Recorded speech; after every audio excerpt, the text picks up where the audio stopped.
Wow. Hey guys, it's been 6 months literally since I posted a video.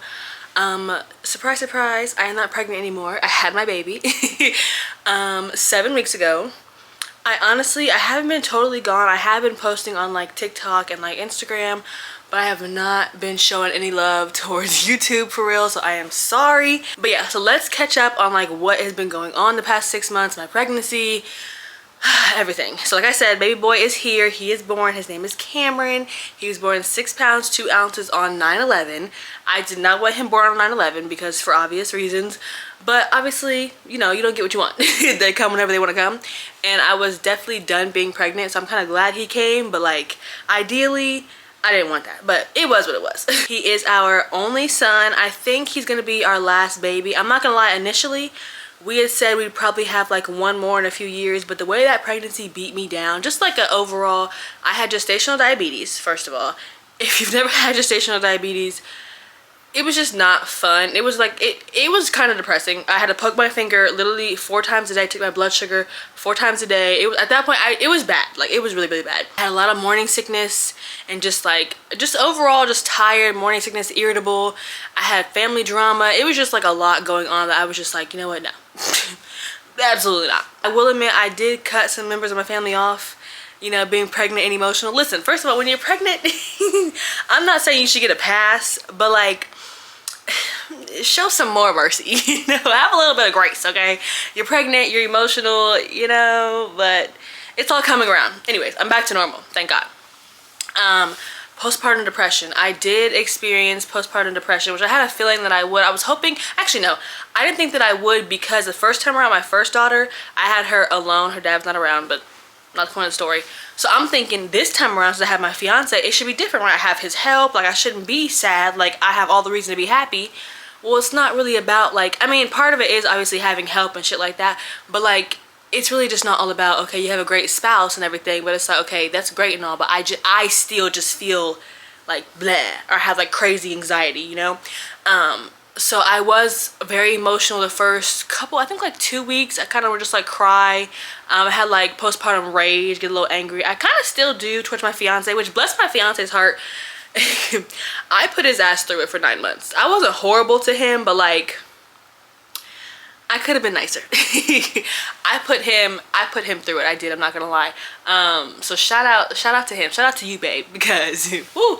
But anyways, so now that we're like 7 weeks in, I really feel like it's gotten better. I make sure to get out and get my hair done, like get a pedicure, go outside. Like I really feel like we're making a way here. Things are getting easier, although my house is literally a mess right now because I just feel like I was gone like all day and the baby's here and like my daughter's here, and it's just like the house is a hot mess, but we'll get there one step at a time. Next update, we are still engaged. Like I just said, we've been engaged since February of 2022, I think. No, 2023. Yeah, February 2023 is when we got engaged. So we had planned on getting married. We were going to get married that same year in November, but we started looking at numbers for weddings and we were like $20,000 for, ooh, $20,000 for a wedding. That's a down payment on a house. That's multiple vacations. Like absolutely not. So then we were like, okay, what if we just go ahead and push it out another year to November of 2024, and that gives us more time to have like 20 grand. But obviously the prices just kept going up throughout the year, so it was like 25, almost 30 grand by 2024. And we were like, absolutely not. And then I got pregnant in 2024, so it was just like, I've been pregnant damn near all year. I was free of pregnancy September 11th, thank God. I literally was pregnant all year. So I didn't want to get married then. And then we were going to get married in August. My fiance's father passed away. So that kind of like put that off because, you know, obvious reasons. So we are still going to get married. A definite date, I don't know. But we are going to get married hopefully by the end of the year. We'll see where life takes us. But we're still engaged, still planning on getting married. All is well there. Next update. That I quit my job.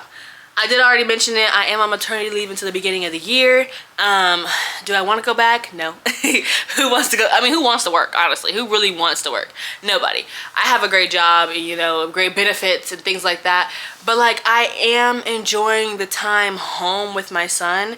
With my daughter, I took 2 weeks off of work because I had unpaid. So the job that I had then, I could take 6 weeks, but it was unpaid. And I was like 19, 20 years old, so I wasn't saving any money. I mean, I wasn't a smart 20-year-old. So I only had enough time or enough money to miss like one full pay period, and that was it. I took 2 weeks off and went back to work. So our bonding was not what I wanted it to be with this baby. Cameron, I have 4 months off to bond with him and just cuddle his cute little face, and I almost like feel guilty about that sometimes because like I have more time to bond with him than my daughter, but she's been around for 6 years. Our bond has been thoroughly restored 10 times over, so she's okay. But yeah, so I go back to work at the beginning of the year. It's gonna be so hard going back to work. It's gonna be so hard. Oh my gosh. Okay, but anyways, I went into labor I think like 8 o'clock in the morning. I remember it was literally Wednesday morning. I woke up at 6 a.m. with cramps, and I'm like, man, I am like cramping really bad. Mind you, I'm like 38 weeks and some odd days, so at this point it's like if something's happening, it's probably like for real happening. So I had cramps. My fiance was sleeping on the couch because he was snoring too much, so I kicked him out of the room a long time ago. So he would sleep on the couch because I could not deal with his snoring and being pregnant. Listen, I told you I was kind of mean. But anyways, so I came out here and I just kind of stood there, and he was like, what's up? Or something like that. And I said, I'm cramping pretty bad. I'll let you know if we should go to the hospital. Well, he's half asleep. He's like, go to the hospital for what? So I just looked at him. He's like, oh, actually, forget that. I'm like, mind you, he's half asleep. But I'm just like, don't piss me off right now. I'm like severely pregnant, cramping, like, please. So I remember I went back to sleep. Woke back up about 7:30, crazy cramps. I'm like, oh my God, these are crazy. And I think it was like 8 something. He was getting my daughter ready for school. They were getting ready to head out in like 20 minutes. And I had like this, like, it was a cramp, but it just felt different. And I was like, whoa. That was a contraction. Mind you, I had like Braxton Hicks for like weeks and stuff, but that was like, no, this felt like the real deal. I said, hold on now. The funny thing is I actually already had OBGYN appointment that day. So I was having contractions the whole way there. I think it was every like 5-6 minutes, and they were like in my hips. Like I remember, oh crap, like this is what a contraction feels like full on contractions. I was like, oh shit.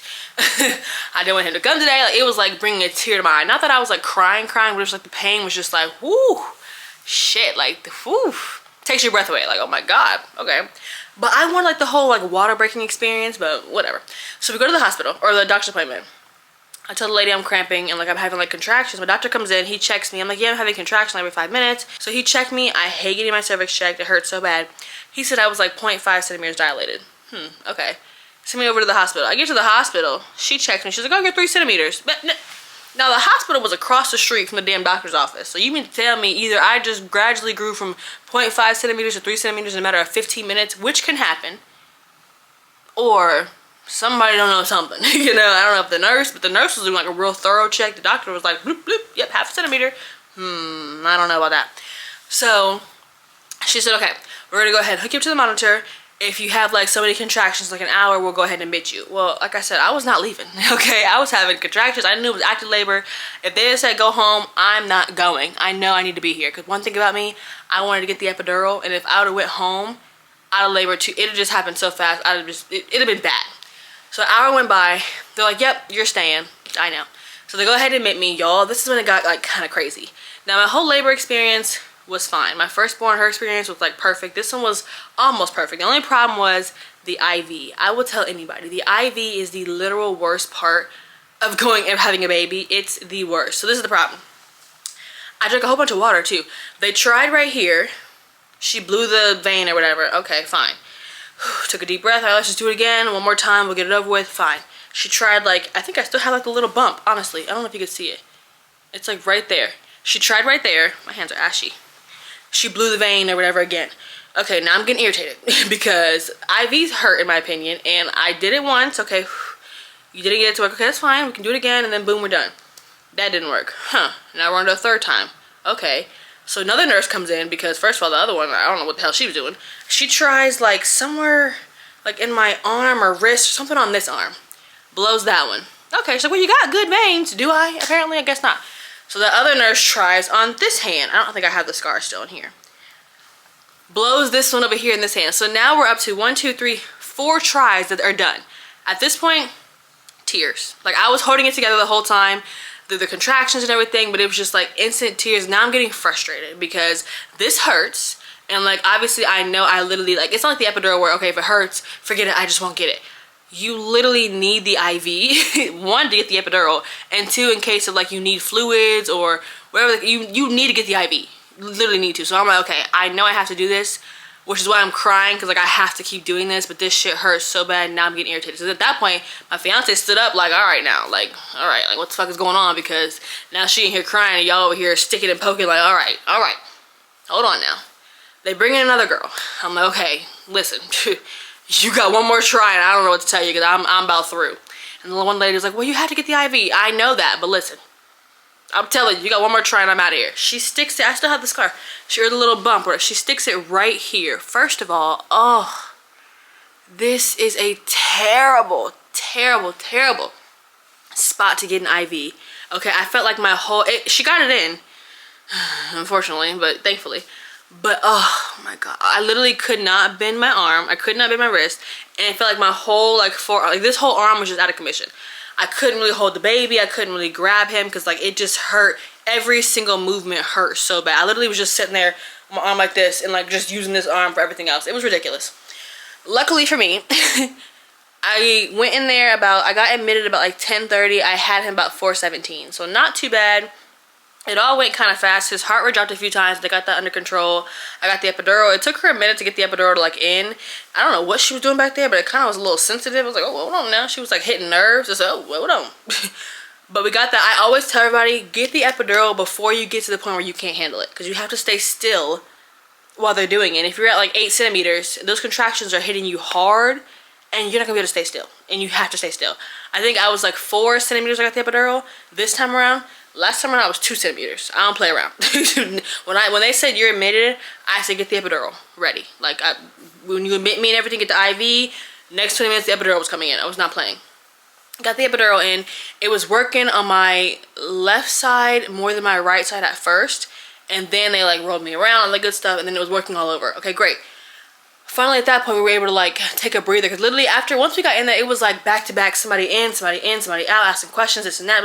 We didn't even have our hospital bags because we did not expect, even though I knew I was in labor, I was kind of like in denial low-key, so our hospital bags weren't even there. So I think it was like 1 o'clock where we finally got a chance, like, okay, take a nap, or you know what, they turn the lights off and everything. Okay, great. Took like a little nap on my phone, just kind of like relaxing, and then all of a sudden I start slowly feeling like a pain on my right side. I'm like, well, now hold on. My left side's completely numb, essentially. I'm like, now what is that? And it was coming in like it's easing in slowly. It was my contractions. The epidural wore off on my right side. Not all the way, but like a good, decent amount to where I can feel the contractions. They were still bearable.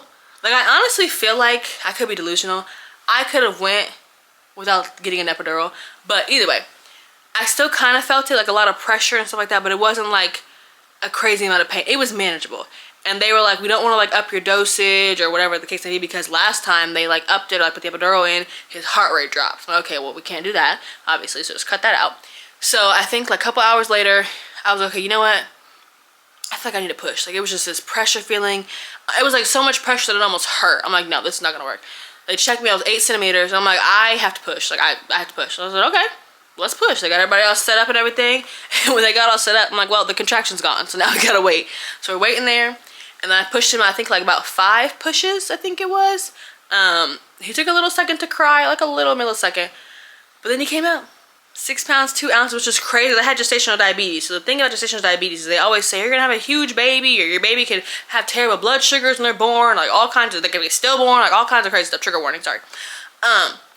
But nope, he came out 6 pounds 2 ounces, perfectly healthy, passed all his blood sugar tests. Like, he is my perfect little guy. I will insert pictures here. He's so perfect, he's so cute. We're so happy. That's really all that's been going on. Essentially, I've been on mom duty. You can see just like mom shit all around. I feel like a real mom in these streets. I got 2 kids now. Like, I am a 2-kid having ass bleed. Like, that shit's crazy. But yeah, thank you so much for watching. If you like, comment, subscribe, and I will see you in our next video, which should be up in a few days. Bye.